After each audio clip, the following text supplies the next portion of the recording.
Hi hello everyone, welcome back to Shri Annapoorneshwari YouTube channel.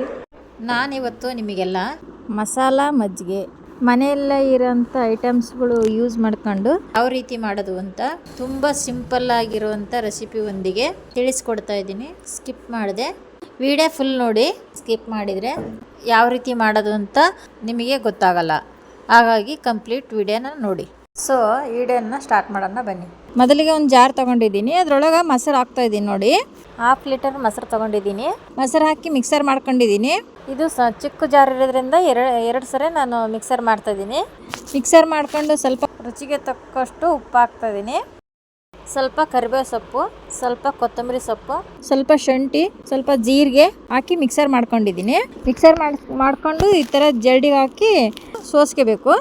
ನೋಡಿ, ಈ ಥರ ಆಗುತ್ತೆ. ಎಲ್ಲ ಸೋಸ್ಕೊಂಡ್ರೆ ಇದನ್ನೇ ಯಾಕೆ ಸೋಸ್ಕೋಬೇಕು ಅಂದರೆ ಮಸಾಲೆ ಬಾಯಿ ಸಿಕ್ಕರೆ ಚೆನ್ನಾಗಿರಲ್ಲಲ್ವಾ, ಅದಕ್ಕಾಗಿ ಸೋಸ್ಕೋಬೇಕಿದ್ನು. ನಾನೊಂದು ಸ್ವಲ್ಪ ಕೊತ್ತಂಬರಿ ಸೊಪ್ಪು ಉದುರಿಸ್ತಾ ಇದ್ದೀನಿ ಅಲಂಕಾರಕ್ಕೋಸ್ಕರನೇ. ನೀವು ಬೇಕಾದ್ರೆ ಹಾಕ್ಕೋಬೋದು, ಇಲ್ಲಿ ಬೇಡ ಅಂದರೆ ಬಿಡ್ಬೋದು. ಈ ಮಸಾಲೆ ಹಾಕಿರೋದನ್ನೇ ಸಾಕು. ಸ್ವಲ್ಪ ಪೆಪ್ಪರ್ ಪೌಡ್ರ್ ಹಾಕಿ ಮಿಶ್ರಣ ಮಾಡ್ತಾ ಇದ್ದೀನಿ. ಸೊ ನೋಡಿ, ಸಿಂಪಲ್ಲಾಗಿ ಮಸಾಲ ಮಜ್ಜಿಗೆ ರೆಡಿ ಆಯಿತು. ನೀವು ಕೂಡ ಮನೆಯಲ್ಲಿ ಟ್ರೈ ಮಾಡಿ ನೋಡಿ. ದೇಹ ತಂಪಾಗಿರುತ್ತೆ. ಈ ಬಿಸಿಲಿಗೆ ಈ ಮಜ್ಜಿಗೆ ಕುಡಿದ್ರೆ ಟೇಸ್ಟಾಗಿ ಚೆನ್ನಾಗಿರುತ್ತೆ. ತಂಪಾದ ಮಜ್ಜಿಗೆ, ಮಸಾಲೆ ಮಜ್ಜಿಗೆ. ಯಾರೆಲ್ಲ ನನ್ನ ಚಾನಲ್ಗೆ ಸಬ್ಸ್ಕ್ರೈಬ್ ಆಗದೆ ವಿಡಿಯೋ ನೋಡ್ತಾ ಇದ್ದೀರಾ ಅವರೆಲ್ಲ ದಯವಿಟ್ಟು ನನ್ನ ಚಾನಲನ್ನು ಸಬ್ಸ್ಕ್ರೈಬ್ ಮಾಡಿ.